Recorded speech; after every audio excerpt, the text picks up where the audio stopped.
Hi, ഞാൻ doctor പ്രിയ QNB health കെയറിലെ homoeopathic ഫിസിഷ്യനാണ്. ഇന്ന് നമ്മുടെ ഇടയിൽ എന്തെങ്കിലും രോഗങ്ങളൊക്കെ വന്നു കഴിഞ്ഞാൽ നമ്മൾ ബേസിക് ആയിട്ട് ബ്ലഡ് ടെസ്റ്റുകളാണ് ചെയ്യുക. അങ്ങനെ കോമൺ ആയിട്ട് നമ്മൾ ബ്ലഡ് റുട്ടീൻ ചെയ്യുന്നതിനോടൊപ്പം തന്നെ നമ്മൾ ചെയ്യുന്ന ഒന്നാണ് ESR അല്ലെങ്കിൽ എറിത്രോസൈറ്റ് സെഡിമെൻറ്റേഷൻ റേറ്റ്. ഇന്ന് ഈ വീഡിയോയിലൂടെ ESRനെ കുറിച്ചും എങ്ങനെയാണ് ടെസ്റ്റ് ചെയ്യുന്നത്, ഏതൊക്കെ കണ്ടീഷനിലാണ് കൂടുന്നത് എന്നൊക്കെ നമുക്ക് നോക്കാം.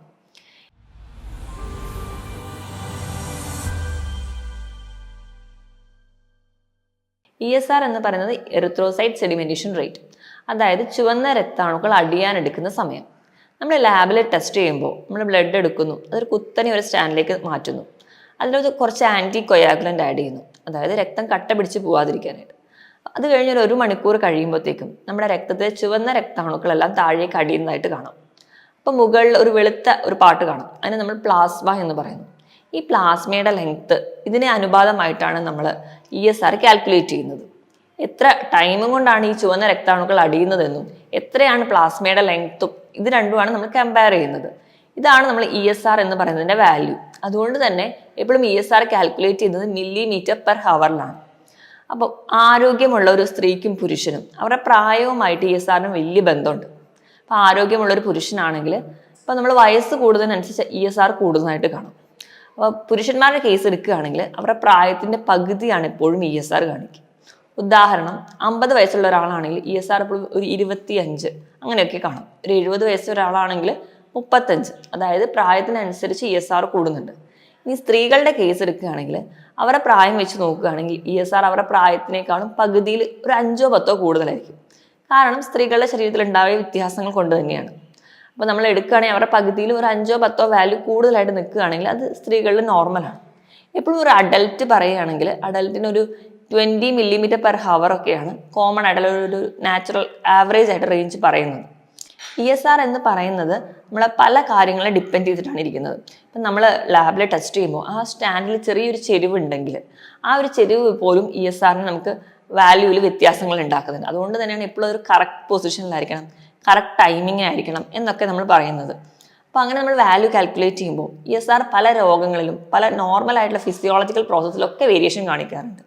ഉദാഹരണം എടുക്കുകയാണെങ്കിൽ നമ്മുടെ ഹാർട്ടിൻ്റെ പമ്പിങ് കുറച്ച് കൂടുതലായിട്ടുള്ള കണ്ടീഷൻ, ഇപ്പോൾ സ്ത്രീകളുടെ കേസിൽ എടുക്കുകയാണെങ്കിൽ പ്രഗ്നൻസി അല്ലെങ്കിൽ അവരുടെ ആർത്തവത്തിന് കുറച്ച് മുൻപ് ഉള്ളൊരു പീരീഡ്, പ്രീമെൻസ്ട്രൽ പീരീഡിലൊക്കെ നോക്കുകയാണെങ്കിൽ ESR സ്വല്പം കൂടുതലായിരിക്കും.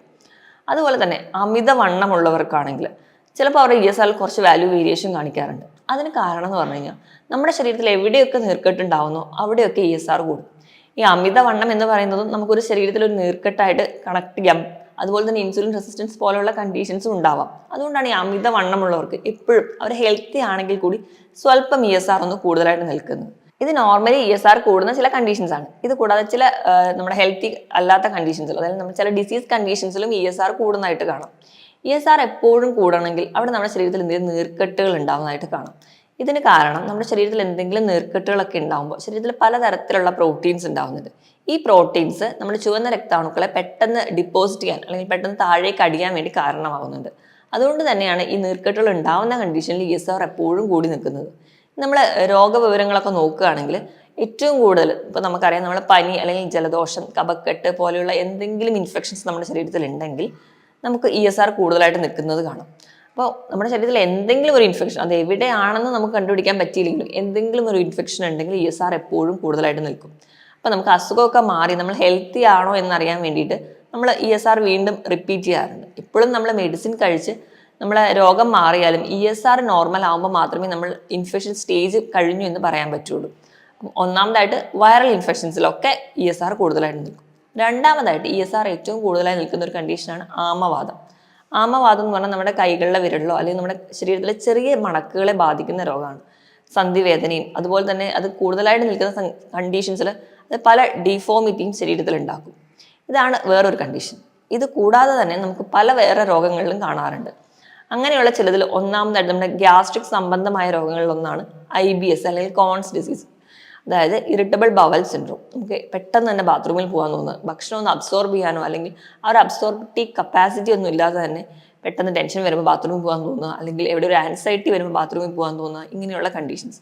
ഇതുകൂടാതെ കോൺസ് ഡിസീസ്, അൾസറേറ്റീവ് കൊളൈറ്റിസിലൊക്കെ ESR കൂടുതലായിട്ട് നിൽക്കാറുണ്ട്.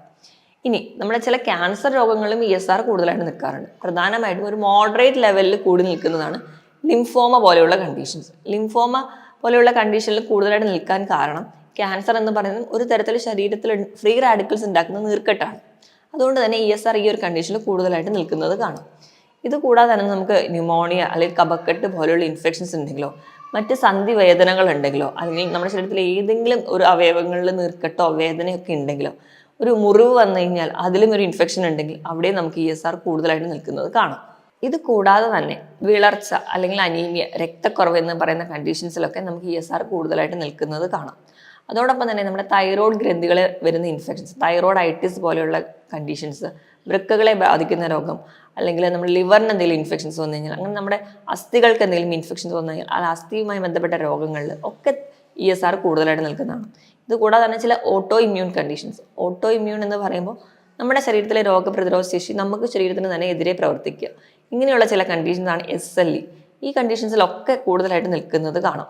ഇതൊക്കെ ഈ ഒരു കണ്ടീഷൻസ്, ഈ ഒരു പറഞ്ഞ കണ്ടീഷൻസിലൊക്കെ ആണെങ്കിൽ ഒരു മോഡറേറ്റ് ലെവലിൽ മാത്രമായിരിക്കും ESR കൂടുതലായിട്ട് നിൽക്കുന്നത് കാണുന്നത്.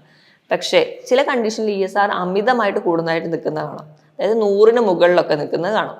അത് കൂടുതലായിട്ടും കാണുന്നത് ചില തരത്തിലുള്ള ക്യാൻസർ രോഗങ്ങൾ, മൾട്ടിപ്പിൾ മൈലോമ അല്ലെങ്കിൽ ലിംഫോമയുടെ തന്നെ വേറെ തരത്തിലുള്ളത്, ഇവയിലൊക്കെ കൂടുതലായിട്ട് നിൽക്കുന്നത് നമുക്ക് കാണാം. ഇതിനോടൊപ്പം തന്നെ 100ന് മുകളിൽ ESR നിൽക്കുന്ന വേറെ ചില കണ്ടീഷൻസ് ആണ് മാക്രോഗ്ലോബുലിനീമിയ അല്ലെങ്കിൽ ടെമ്പോറൽ ആർട്ടറൈറ്റിസ്, ഹൈപ്പർ സെൻസിറ്റീവ് വാസ്കുലറൈറ്റിസ്. അതായത് ചില അലർജി റിയാക്ഷൻസിൽ പോലും ESR കൂടുതലായിട്ട് നിൽക്കുന്നതാണ്. പക്ഷേ ESR ഇങ്ങനെ കൂടുതലായിട്ട് നിൽക്കുന്നതുകൊണ്ട് നമുക്ക് എവിടെയാണ് ഇൻഫെക്ഷൻ അല്ലെങ്കിൽ എവിടെയാണ് ഇൻഫെക്ഷൻ കാണിക്കുന്നത്, അല്ലെങ്കിൽ ഇപ്പോൾ ഒരു ഉദാഹരണം ഒരു UTI ആണെങ്കിൽ പോലും നമ്മുടെ ശരീരത്തിൽ ESR കൂടുതലായിട്ട് നിൽക്കുന്നതാണ്. എവിടെയാണ് ഇൻഫെക്ഷൻ എന്ന് നമുക്ക് കണ്ടുപിടിക്കാൻ ബുദ്ധിമുട്ടാണ്. അതിൻ്റെ ഒരു പോരായ്മ തന്നെയാണ്. നമുക്ക് ശരീരത്തിൽ ഒരു രോഗാണു ഉണ്ട് അല്ലെങ്കിൽ നമ്മളൊരു രോഗിയാണ് എന്ന് മാത്രമാണ് ESR എപ്പോഴും കാണിക്കാറ്. അപ്പം നമുക്ക് ഇങ്ങനെ എന്തെങ്കിലും ഇൻഫെക്ഷനോ ഒക്കെ ഉണ്ടെങ്കിൽ നമ്മൾ ചെയ്യേണ്ടത് എന്താണെന്ന് വെച്ച് കഴിഞ്ഞാൽ സ്വയം ചികിത്സിക്കാതെ എപ്പോഴും ഒരു ഡോക്ടറെ കൺസൾട്ടേഷൻ എടുക്കണം. ESRൻ്റെ ആ ഒരു വാല്യൂ നോക്കിയിട്ട് നമുക്ക് ഇൻഫെക്ഷൻ കൂടുതലാണോ അല്ലെങ്കിൽ അതൊരു ബോർഡർ ലൈൻ ആണോ എന്നൊക്കെ തിരിച്ചറിയാൻ പറ്റും. പക്ഷെ എവിടെയാണ് ഇൻഫെക്ഷൻ എന്ന് തിരിച്ചറിയണമെങ്കിൽ നമ്മൾ വേറെ പല ടെസ്റ്റുകളും ചെയ്യേണ്ടി വരും. അത് നമുക്ക് എന്തെങ്കിലും ചില കണ്ടീഷൻസിലൊക്കെ ആണെങ്കിൽ നമുക്ക് എന്തെങ്കിലും ലക്ഷണങ്ങൾ പോലും കാണിക്കാതെ തന്നെ ESR കൂടുതലായിട്ട് നിൽക്കുന്നതും കാണാറുണ്ട്.